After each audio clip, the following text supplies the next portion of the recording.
Pirms 90 gadiem uz tagadējās Rēzeknes pulka ielas Bulduros virmoja nežēlīgas kaujas. Šeit pie Bulduru tilta 9. Rēzeknes kainieku pulks uzsāka cīņu ar bermontiešu karapulkiem. Vecā tilta sen vairs nav, taču brīvības cīņu piemiņa joprojām ir svēta.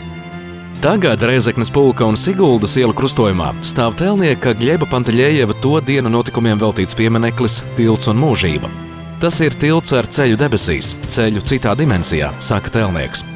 Pa šo ielu Rēzeknes pulka vīri dzina bermontiešus līdz Dubultiem, un no šejienes, no pieminekļa vietas, sākās Rīgas un pēc tam arī visas Latvijas atbrīvošana. Tilts un mūžība – tas ir piemineklis varoņiem un optimismam. Šā pieminekļa mecenāti ir visi jūrmalnieki, bet Jūrmala pati māksliniekam ir īpaša vieta ar īpašu gaisotni, kurā tik viegli ir radoši strādāt. Te atnāk idejas, te kaut kāds fantastisks spēks rodas, tu to spēku ir viegli smelt. Tu vari iziet pie jūras, tu vari aiziet pie upes, un visur tev gaida kaut kādi jauni avoti, tieši spēka avoti, radošā spēka avoti. Uz tikšanos Jūrmalā!